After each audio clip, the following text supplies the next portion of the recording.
And we're going to start with Eduardo Vega just because we're starting with an alphabetical order, and Javier Warman in the second one. We will make a very brief presentation. The resume is very, very broad. First with Eduardo, and then I will talk about Javier. Eduardo Vega has a master's in science from the ITESM. He has a BA in economics from the UNAM, and he has been a public servant for the INE, which is part of the Semarnat, also for the government of the Federal District, and General Director for Planning in Semarnat. He's currently a professor and secretary for that department in the UNAM, and he has published various articles and chapters of books. Eduardo, we have 20 minutes for your presentation, so if you will, wherever you prefer, go ahead.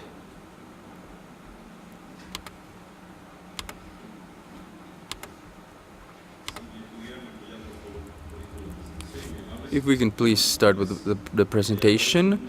Good evening. I would like to thank for the invitation from the UN and INEGI. I'd like to use my 20 minutes basically to reflect jointly with you, and I will use maybe abusively information that I have not generated, but it has been generated from institutions such as Econabio, INEGI, the UNAM, and other institutions.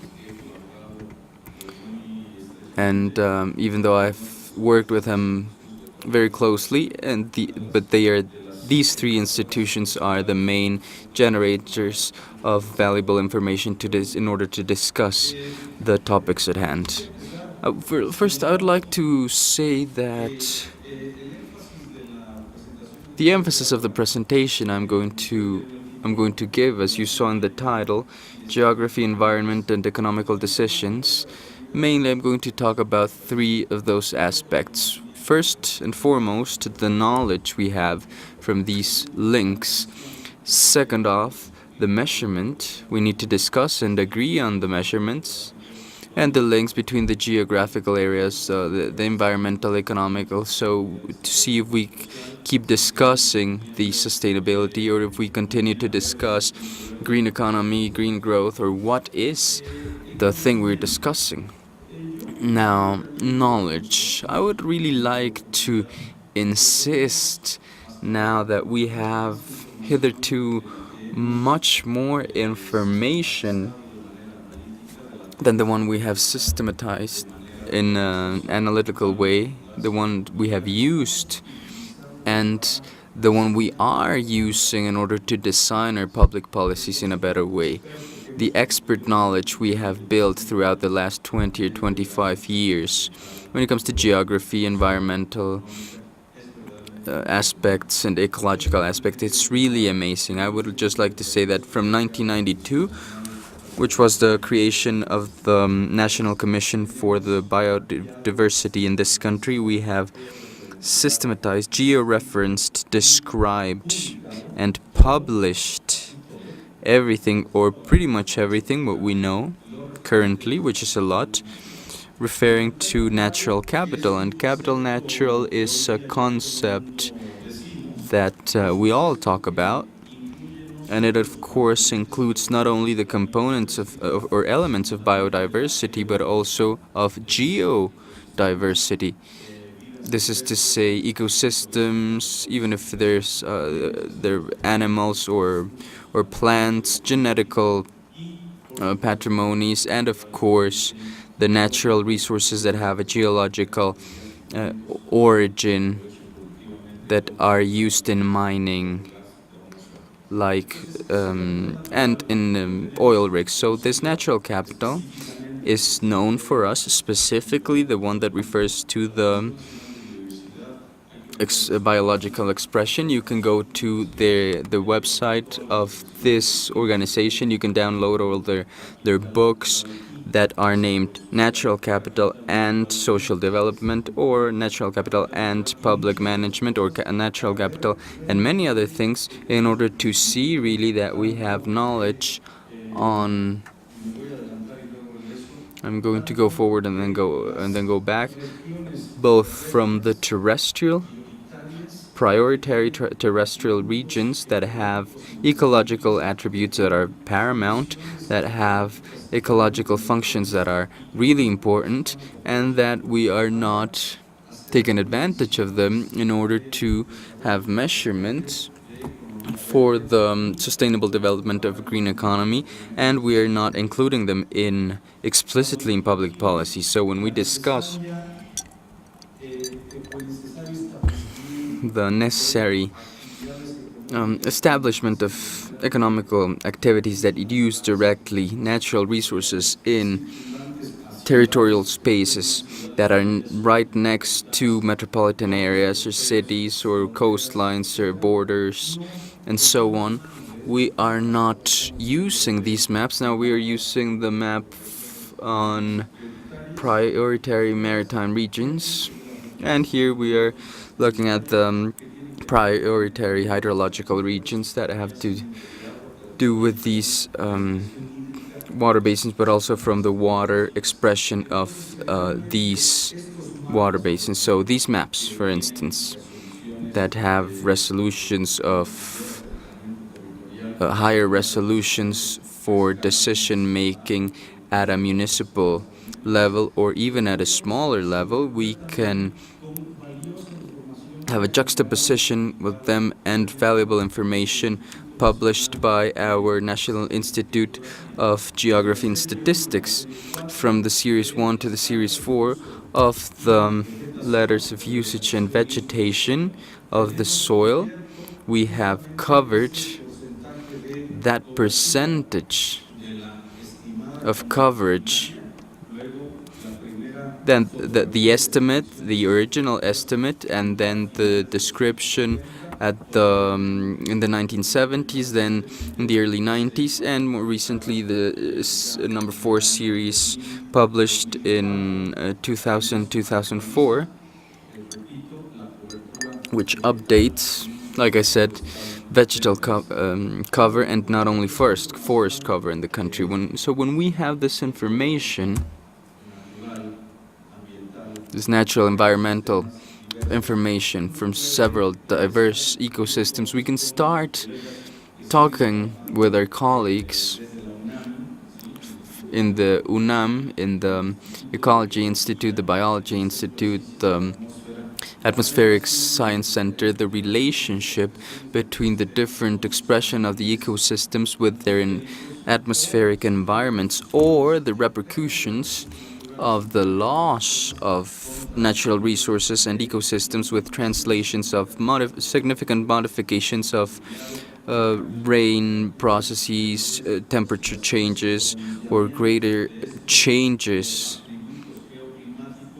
in these matters, and always referenced in the place we are all living. So we can, once again, recovering the INEGI information, the census of population and housing, but also all the municipal distribution of the 2,457 municipalities we are. Recently, Bacalar has joined the municipality, so we are now this number.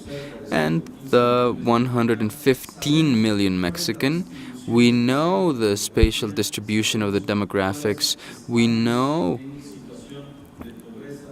which one of us are in poverty, extreme poverty, the financial, economical active population or inactive population, the unemployment rate. So we know the ecological basis, the institutional basis or foundation, and we also know about the juxtaposition of financial or economic activity. So what we all do in that region with those conditions of the climate, and this is the only message I want to send your way, and we are not taking advantage of the information for the public decision making. Or I correct, we are not using it in a proper way. And this is what I would like to talk a little bit more about. These are just other maps on rainwater, the distance with the different proportions of water collection on different seasonalities or different regions in the country. We can see here that our coastline in the northeast and the center west concentrate these watering districts for obvious reasons. If the rain has this map or precipitation has this map and the semi-arid parts go towards the north and northeast, then of course we would expect that these watering land districts have these kind of expression. So we must not be surprised if we have agricultural yields per hectare that are above the average in said districts, which apparently should be the ones that are least productive than the ones that have a better access to that natural water, but with less infrastructure than the other regions. So we have this territorial expression of these activities. We also have this territorial expressions of our cities and metropolitan areas. So this map is from the Sede Sol Inege Conapo document from 05, and we also have the 2010 version that updates not only the map but the number of metropolitan areas we have. We have in the country 59 metropolitan areas, which gather about 56% of the population. They explain about 60% of the GDP in the country, and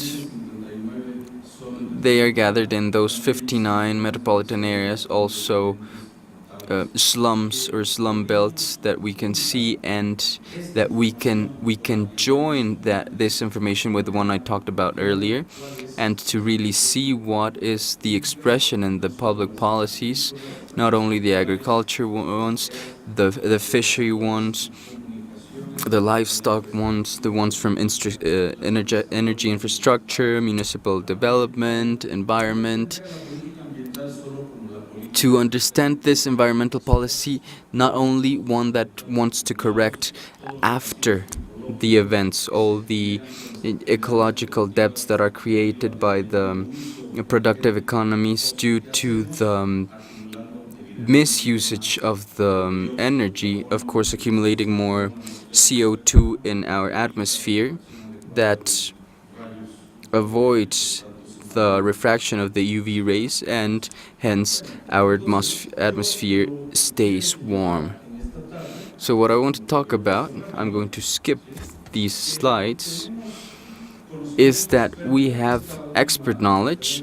This last reference that is more detailed I want to talk about, because from the Faculty of Economics in the UNAM, a group of economists with Luis Miguel Galindo Paliza on the lead, we made some calculations on the climate change in Mexico and the economical costs of this phenomenon that has been validated by the scientific committee of the UN that is about to publish its 5th report in April next year. And those economic costs have, among other expressions,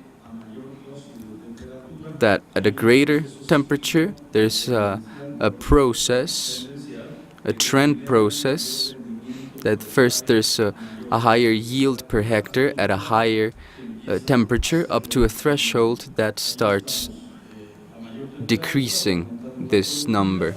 So we can see here up to this threshold, and then it goes down when there's more or a higher temperature. And the same thing happens with the dosage of water, even if it's natural or distributed by these districts. What does that mean, 1 or 5 minutes? 5? Okay, thanks. And the same thing in the water dosage, that it goes to a threshold of greater productivity with a greater dosage of water, then the yields per hectare start decreasing. So obviously we all know that in a very asymmetrical fashion without foreseeable rhythms, even that these rain seasons are being broken, these hurricane seasons are not following the same patterns, but the processes of this growth, trend growth in areas with high temperatures, with soils and atmospheres that don't have high humidity, then the droughts last longer, and public and private resources from the landowners and the states and the federation have to go there and salvage the situation of those long-lasting droughts. The reverse effect, the hydrometeorological effects that are very extreme, are expressed more in floods due to tropical storms, because literally we have water falling in 2 consecutive nights, and we have that in those nights we have the same amount than the one we had in a whole season previously. So with this information in hand, this can be foreseeable, predictable, it can be forecasted, and this document we made in the UNAM, it estimates the financial costs of agricultural, livestock, fishery, touristic sector, and I would like to wrap up because I only have a few minutes left with the hurricanes, and among other reasons, because we have gone through very serious, severe experiences in the last few weeks. This is just a summary, but this is a very broad study that has been undertaken in the Faculty of Economy with information from INEGI, from the National Commission of Water, and the only thing we want to do is say, okay, from 1940 to date, we have the statistical record of the precipitation at a national level, a state level, municipal level. And with that series, we can hence identify the rain percentages and the water volumes that have been received by these municipalities. The second information, which have been the municipalities that have received directly the hurricanes and tropical storms. We also have that record from by the National Commission of Water, and the high frequency and the intensity, the severe intensity of these storms or hurricanes can lead us to the conclusion, I would say, without uncertainty, that these 25 municipalities that are here are the ones that have received in the last few decades the water dosages, the water amounts, floods, hurricanes, and human material losses when it comes to livestock, housing, mud avalanches in the history of the country associated with hurricanes and storms. We also need to mention in the number 11 we have Acapulco, but as the footnote says, the ones that are in a red block out of those 25 are the municipalities that have very high risk due to having a very consecutive sequence of hurricanes or tropical storms, and very intense hurricanes as well. And the only thing we show is the population and risk, the houses that are available, that are inhabited, the livestock, the agricultural land, tourism, and of course we can add information from the one I talked about before, and hence we can create a better policy not to avoid the hurricanes, not to avoid the droughts or the floods, but to create a policy of eradication of activities, to authorize the increase of the metropolitan areas in the different cities we're living, and of course a better policy for damage prevention, timely alert, alternatives to use the natural resources, and I would like to close by saying that if we have this knowledge, if we have the possibility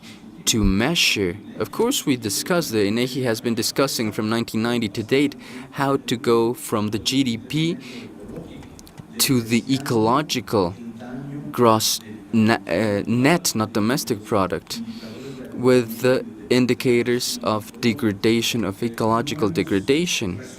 We have not solved that will be the way we will measure it, but INEGI is working on this. We have indicators, we have other ways to measure.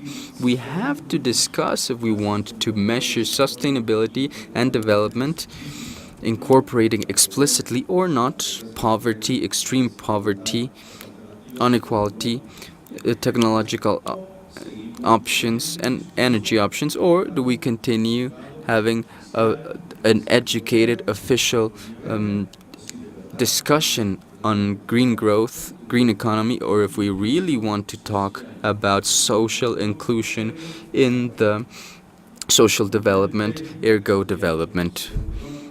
I will be closing with this. When I started studying economics in the 70s, in the UNAM, my professors, my teachers were talking about eco-development. That was filed.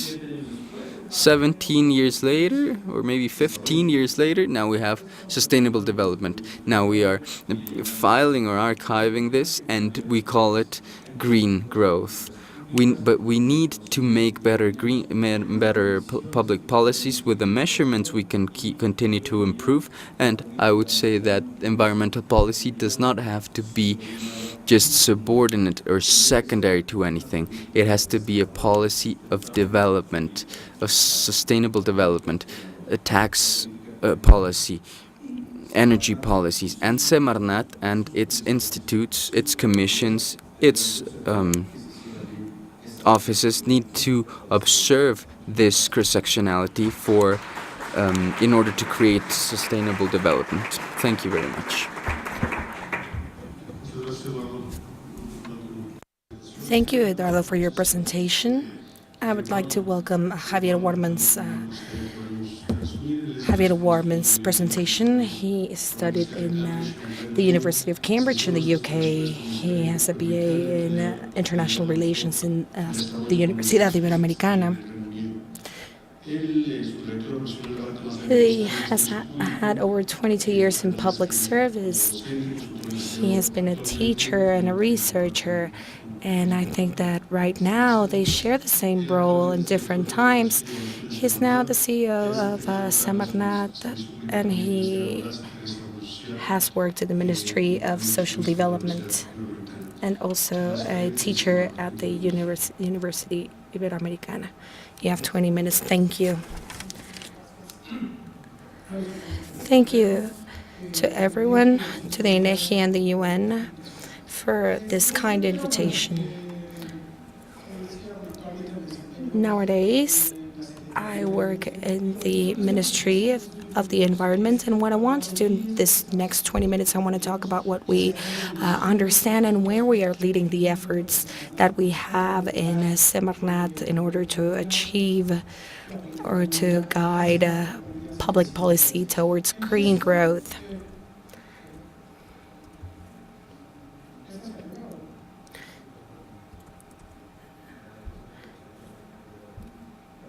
I'm sorry. No. Here it is. I'm sorry.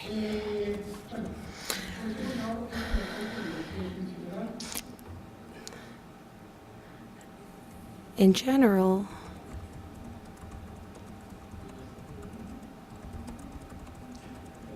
here it is. I'm sorry. What do I want to talk about?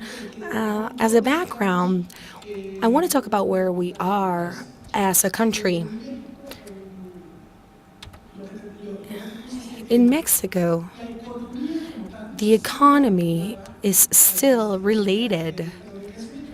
The GNP growth is still linked to our carbon emissions. What we are looking to do is to stop this relationship. As you can see in this graph, what we are looking at is this growth and a degradation of natural resources. In the next one, please.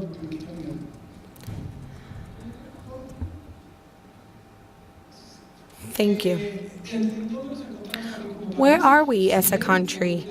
If you look at the graph, Mexico is the red line. We are flat. It's not moving. It's not decreasing, while most of the economies have decreased. What we are looking for is exactly this, the disengagement between economic growth and carbon emissions. What do we have in order to achieve this? Let me talk a little about what we are talking about in the premises with the current administration, which are government plan and the sectoral plan. The development plan, the environmental part, is focused on the premises of thriving Mexico, which is the economic axis. And this is where we can look at the environmental part. And as it was mentioned by Eduardo, green growth. This is a logic we are taking into account, and we want to focus our efforts and public policies in this. Let me talk about the objective that we are setting to drive a green, inclusive growth that will preserve our natural heritage at the same time that it generates wealth, competitiveness, and employment. That environmental policies will help to drive this growth and the concepts that I talked about. There are 4 strategies that we are talking about: climate change, natural resources, a complete policy on sustainable growth. In the same planning process that I'm talking about, we have the sectoral program and a series of special programs. The one I want to mention is the one about consumption of production, sustainable production and consumption, and the creation of green jobs, and the forestry program that I want to highlight because of its importance in green economy. What do we need to do as a country? We have a vast territory with natural resources, but what we're searching is a low-carbon economy.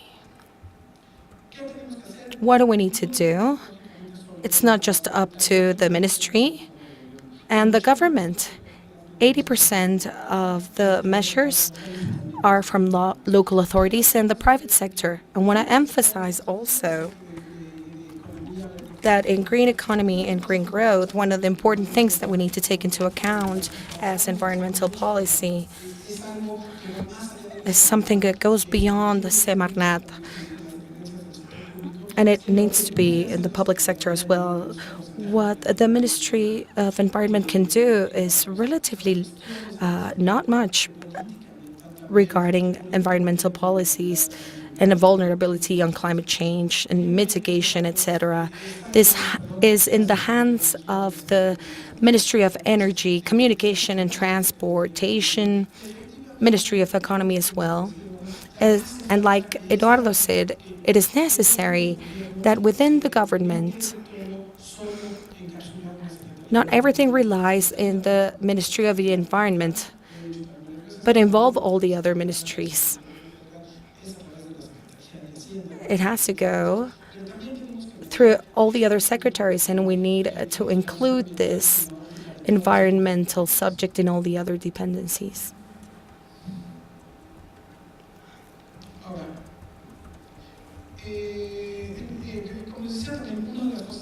One of the things we are looking for in this green economy subject is important, that green jobs, green employment. There isn't a definition. It is a relatively new subject. So I want to stop and take a look at this. We have a definition working with the OIT, and we have a study that took place in Mexico.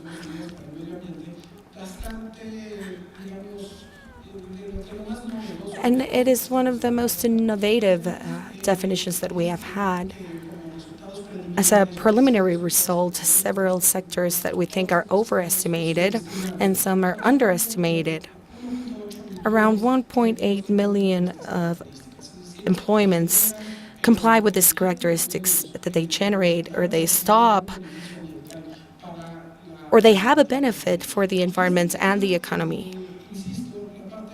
I insist, I want to emphasize in here, because this is one of the indicators that we will have for the current administration, the creation of green jobs. This will reflect, or what we pretend that it reflects, is a reflection of the sector within the economy of the country, how the environment helps or can help not be a showstopper, but will generate new economic activities and other economic activities be strengthened through environmental policies. Another one of the important instruments we have are green taxes. Recently, the first two taxes are presented in Mexico. I don't want to go through them. It's public information, and it has generated some important reactions in the industry sector. And those reactions talk about the importance of them. One is the tax to carbon, and two, it is important to reflect upon this. The way that they were built, it allows us to have information available, technical elements. For example, in pesticides, the classification existed before the creation of a tax to it. And it is that classification of the different levels of toxicity in pesticides is what helps us to establish a tax. What you can see in the slide are other elements from which we could establish a green tax that has been done in other countries, and we need to see that small motors, refrigerators, fertilizers, light bulbs, and in some cases they can be created. We also need the other half of the work, which is to generate. We need to generate funds through the taxes.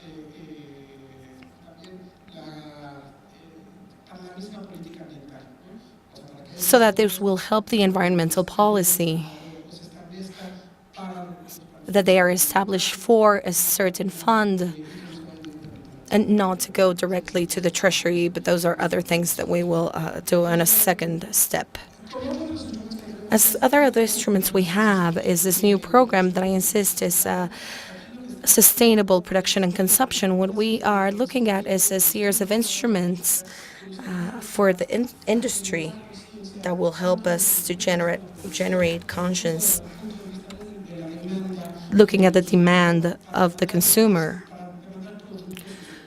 To demand sustainable products, we need a lot more information in order to do so. And at the same time, what we are looking for is to generate not only the demand and production, but industries that will do recycling, industries that will complete the life cycle of products.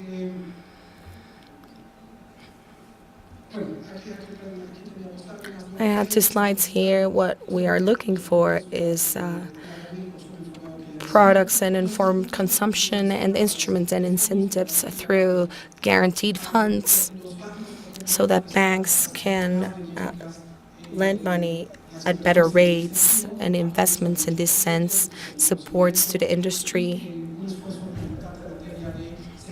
and an important effort in certification and eco-labeling. And this has to do with informed consumption. that will be used through these labels and certificates that we have set in the slide. These are the existing instruments, the environmental audit and the self-regulation. And certain sectors within the production and this environment economy. When I talked about green jobs and green economy in general, when we talk about a GNP, green GNP, what are the environmental goods that are produced in the country? There are easy definitions and some that aren't as easy. Regarding forestry, all jobs that are created through the forestry supply chain, we could think that they will widen the green economy, but there's also certain elements that will not, like the truck that will go from the mountain down, will pollute a lot. There's nothing green on it, but it is a part of the chain, so we need to know where in the chain will this economy, green economy and green jobs will happen. In Mexico nowadays, we have a forestry economy with a 40% less production than it was a decade ago. And there's a very important niche to reactivate based on communities who are the owners of the resource. Also, in a lesser percentage, but we are also looking at are companies that are developed in protected natural areas and the environment management units. People who live within the natural protected areas, money that is generated through the environment management units, and this is a basic economic principle, green economic principle that I want to highlight. The appropriation of the resource by the people that live in national protected areas, forestry zones, or that own the land in areas of environmental management. And owning that resource and exploiting it will lead to the better performance and its preservation because of the interest of the owners.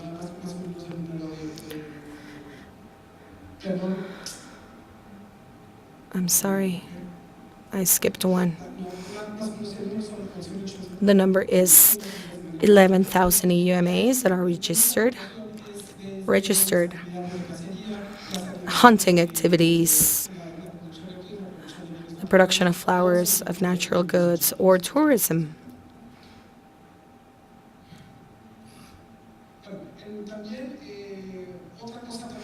Another important thing is in the definition for green jobs, we are talking about only organic agriculture, and we have a series of activities within the agricultural activities in the country that could be strengthened. In the green economy growth through the elements that we are talking about, biodigesters, the technification, and making land more efficient in the development and the consolidation of a green economy for the country.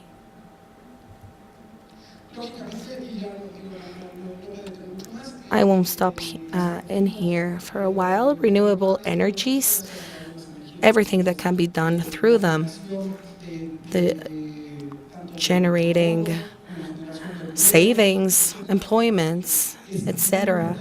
This is very important. This is where Mexico is regarding this. We have a wide margin to improve our energy sources, and a very important thing in the green economy has to do,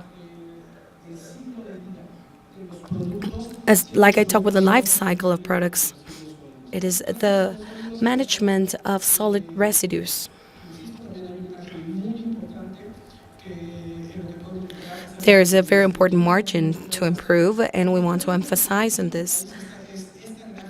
This graph that we have in the country, we are not quite aware this data isn't written in stone, but we are talking about 28% of solid residues in the country that aren't handled adequately.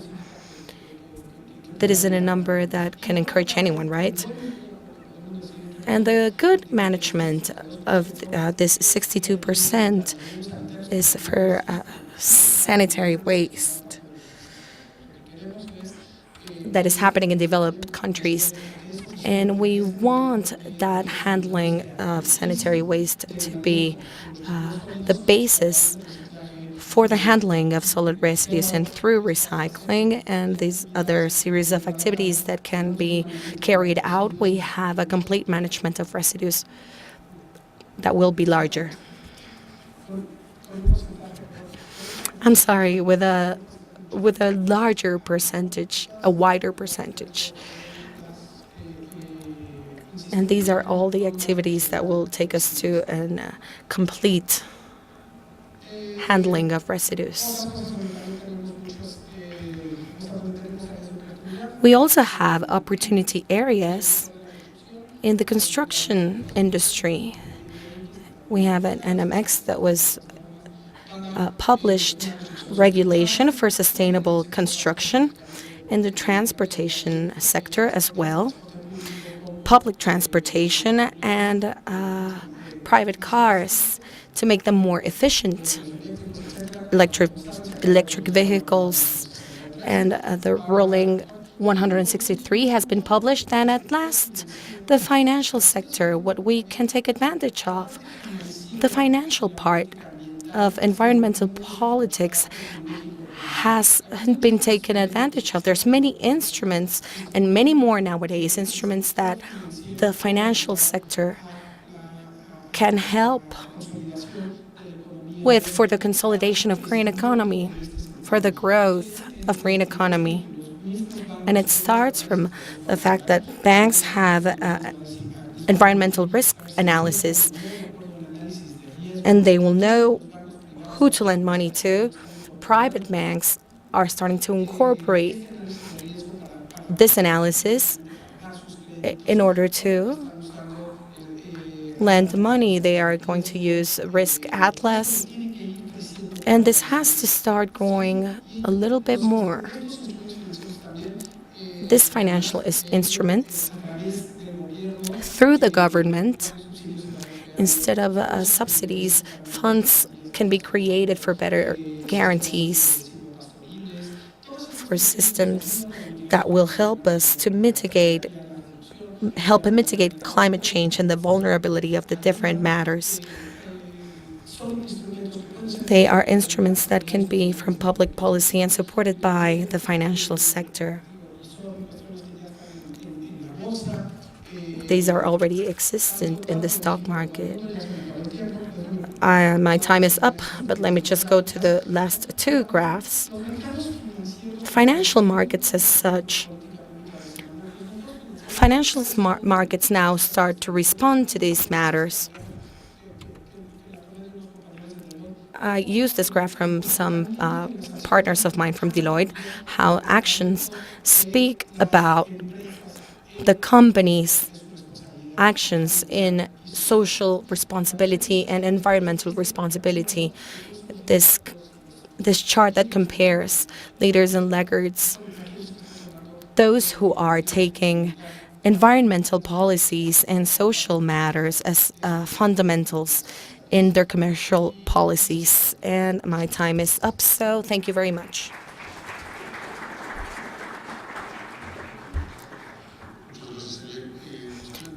Thank you, Javier. We have 15 minutes, so maybe the most efficient way is to have 3 question sets and then go to answers. So if you can help us with that, who has the microphones back there? Thank you. If you could please come closer. We have a couple of raised hands in here. In the front, please. There's 2 questions here. 1, 2 over here, and a third one. No. Okay, these 2 first. Yes. For the speaker from Semarnat, this is an interesting question. Is it forbidden to produce, for example, in Calcutta, they cannot use these types of glasses that take so long to degrade? Why doesn't Mexico make policies that forbid them? We have them on sale in the supermarket, any supermarket. I have seen communities in the furthest places on earth that say we will go with different materials. Why don't we do this? Why don't you have any action in here? Could you state your name? Doctora María Auxilia from the University of Puebla. And behind, please. Hortensia Medina from INEGI. To the speaker from Semarnat, I'm sorry, I didn't catch your name. How will you measure green jobs? There is a controversy between what is green jobs because we will need to know if the productive units are being efficient in the consumption of resources and their productivity. That's one question. And the other one, the data of 102 billion tons of solid urban residues, where did you get that from? Because our data from municipalities in 2011 are 86,000 million tons. And this is a gap that it is important to know where the difference comes from. I'm talking about collection, not generation, because we don't know how much is generated. Let's start with those two questions, please, Javier. And Eduardo, if you need to add something, of course. Of course. Regarding the glasses and the policies to forbid them, I share the concern. We can do something about it, and we're trying to. The production and consumption that is sustainable. I don't want to go into economics and its policies. Many of the decisions of the environmental policies don't correspond to Semarnat. I don't want to say this isn't my issue, but what we are saying is we are giving that value and using the market instruments, and I prefer to use the market mechanisms more than not allowing or forbidding the consumption of certain products to reduce the consumption of such products. If in the future we can tax these kinds of products, and then we can use a collection of such money to treat them instead of forbidding it as such. I insist the decisions of this commercial things, the ministry hasn't gone into this throughout history, and we are trying to use the market instruments that will allow us to direct the consumption towards where we want it to go. And green jobs, okay, I asked this myself when we started measuring this. It isn't easy. There is a first analysis that the OIT did, taking into account certain considerations, and what we did was use the considerations that were made in each of the sectors and then fine-tune it with each one of them. For example, in forestry, it was established that all forestry activity will be classified as a green job. But of course, as I said, there are sectors where we will have to use a factor. It will be impossible to measure them one by one, and we will use a factor to use in the jobs that are generated in the forestry sector, and we will consider a certain percentage of them in a sampling that we will perform. For example, in the agricultural sector, We only used organic agriculture, but there are a series of elements and instruments and activities that we can add. In this sense, we will have to use factors. Of course, there will be mistakes. Of course, we will miss some of them. But the subject is growing quite fast. We want it to be an indicator for our sectorial program. We will have a baseline that will allow us to start measuring this. But I know that throughout the measurements we take, there will be changes and we will have to fine-tune it. And on the other hand, regarding the generation of resources, this is data that comes from the corresponding area in Semarnat. I am not certain where the difference comes from, sincerely. Regarding urban solid residues from municipalities, this is a very important subject because in all municipalities in the countries and the 59 metropolitan areas I was talking about,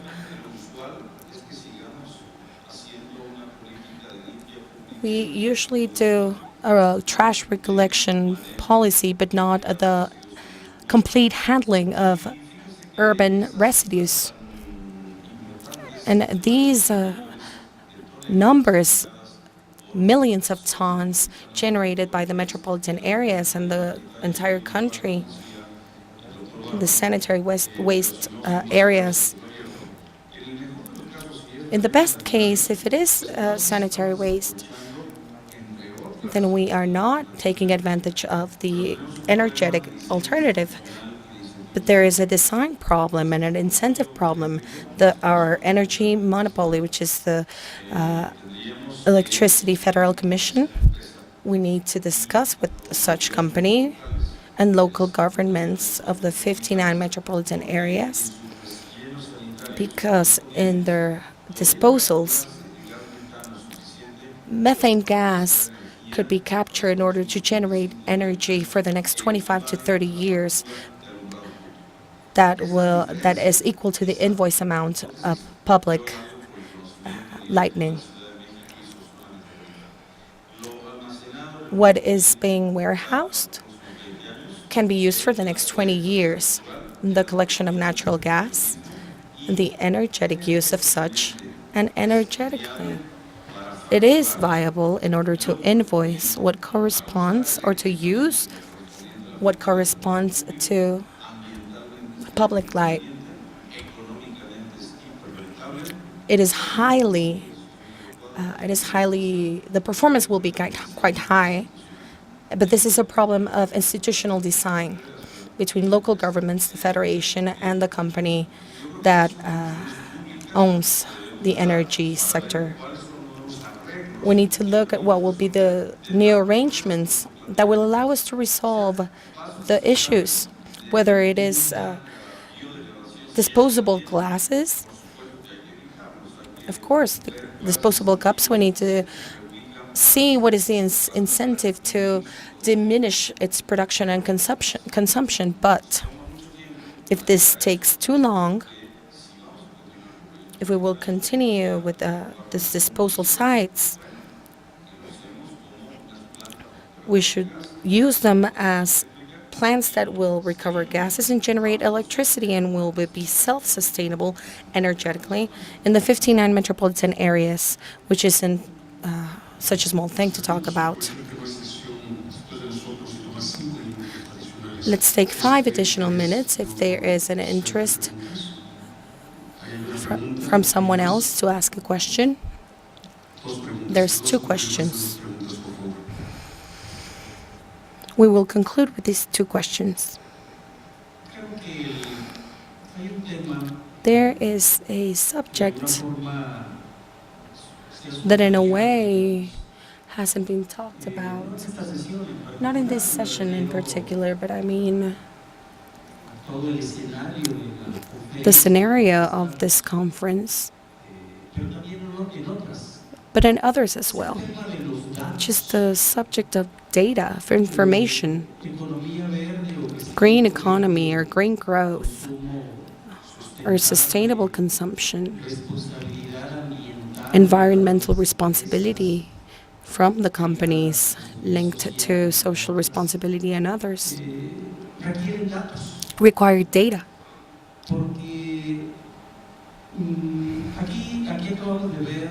We just saw here a couple of examples that point out the difficulty we have with data.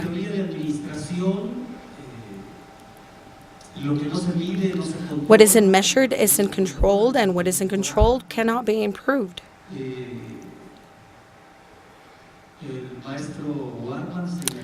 Mr. Warman pointed out that according to OIT, there's 12 million green employments in this country.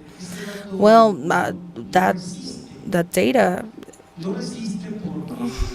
doesn't add up because this country has 40-something million of economically active people. But out of such, about 60%, maybe a little more, belong in the informal sector. And this means that if I just consider the formal sector linked to the health institute and the state institutes for workers, we would be talking about 16 million perhaps, and then it would result that most of them are green jobs that belong in the formal economy. This isn't correct, clearly. Of course, we would need to see, as Mr. Warman said, what did the OIT do? Solid waste, urban waste, as Hortensia was pointing out, our data, what they say, is that just 11 or 13% of the places where the waste goes are disposal sites. That is, 90% of those places are just disposal sites, open disposal sites. And that is what will happen to the 86,000 tons that are generated in this country, or that are at least collected. So the issue with data is a key issue. Eduardo was saying that we have a lot more data than the capability of the users. And he might be right, but I think that there are a series of niche where the data is controversial or there is no data at all. We don't monitor ecosystems. We might have a photography, but there isn't an ecosystem monitoring taking place. And the relationship between companies and the environment, or households' environment, or management of local administration, I think we are missing a lot of data. Thank you very much. Can you say your name, please, and the institution you belong to? Martin Wilson from INEGI. Thank you. Next question. Mos Perez from the INEGI as well. Listening to the previous presentations and these two presentations, I feel that there is an absence of mentioning education in these types of things, because we have schools where we teach students to work within program obsolescence. And if we don't modify this curricula, we can do a lot of work on what is being produced. But people will continue to do things as they are happening. Like you were saying with cell phones, we are changing them every 6 months or every year, and there is people that are working in that sense. And the other thing is that we didn't talk about water. We talk about it as if it's a unique concept, a single concept. We have water that comes from rain and the water that is sitting there, and we are working in an agricultural economy, consuming capital. We are using all the capital, and we aren't reloading. We have mentioned them, but we are just barely mentioning them. And the other thing is talking about forestry.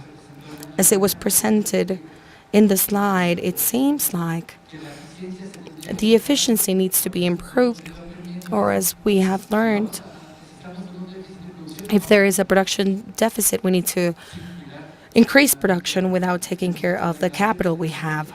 The degradation we have is because we haven't taken care of our natural capital. There were a couple of comments here, but if you are very brief, we can have one more, and then we will go to the final comments. My name is Jesus Salvatierra from the University of Juarez, from Tabasco. My comment is an opinion, a weird opinion maybe.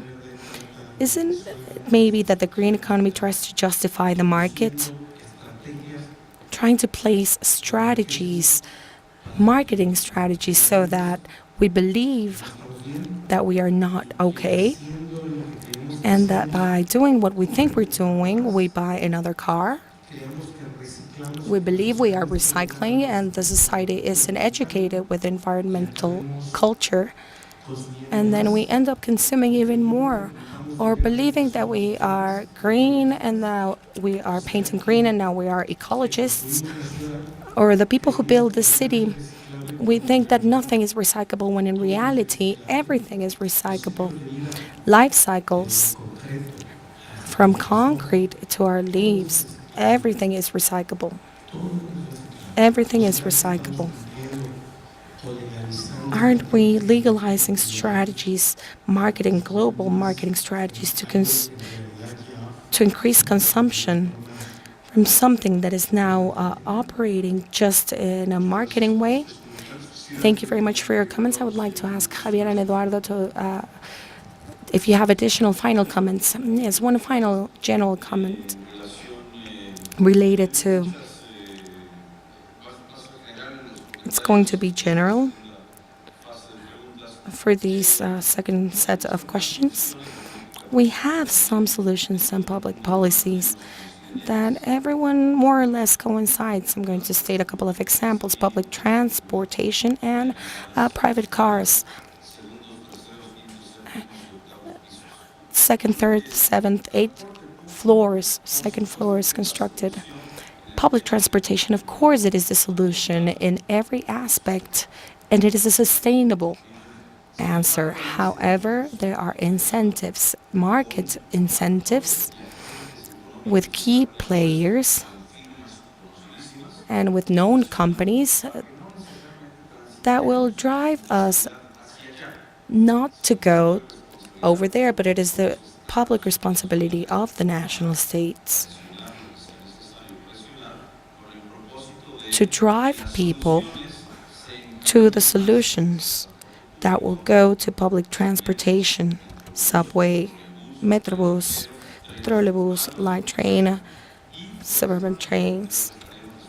And we will be resolving in a better way some of the things you are pointing out. And then the second thing is, in order to discuss this green economy, growth, and sustainable economy, in order for green growth to happen, growth needs to happen first. And then we need to see if it's green or if it isn't, but we need to have economic growth that will last. Not grow 1.8, 2.5 for a couple of years and then decrease or have no growth at all. We need to have lasting growth for the next 20 or 30 years with an average of 4% because of our demographics. and choose along the way the best technology and energy that we have available. I do believe that we lack data. We need to produce them better. We need to measure them in a better way, and the assessments of public policies. And I will close my participation by saying that because of all the public debates and conferences that I have been to, I think we agree more than we think we do in the diagnosis and the solutions, but we face, all of us, I include myself, we face the market. We face the market and what drives the market and the public policies that we cannot convince ourselves that they are necessarily stoppable. We need to stop. We need to reconsider. And we need to continue assuming that if we want growth, like the colleague from INEGI said, it has to be with education, with a better health level, with a better link of the inhabitants in formal jobs, and then we will discuss if they are green or not, but we need to worry about growth, development, and public politics. That is obvious, I think, which is the one we need to choose. I just want to make I said 1.8 millions, not 11 millions for green jobs. And on the other hand, taking into account the last comments regarding water consumption, forestry, this is a final thought on natural resources and the utilization of natural resources. We need to be aware that the utilization of natural resources, the sustainable utilization, it's the best way of preservation. The degradation of the natural resource goes for the one that has no value, and the neighbor doesn't see the value in preserving it. Whether it is a tree, a flower, water itself, if the person who owns that resource doesn't find value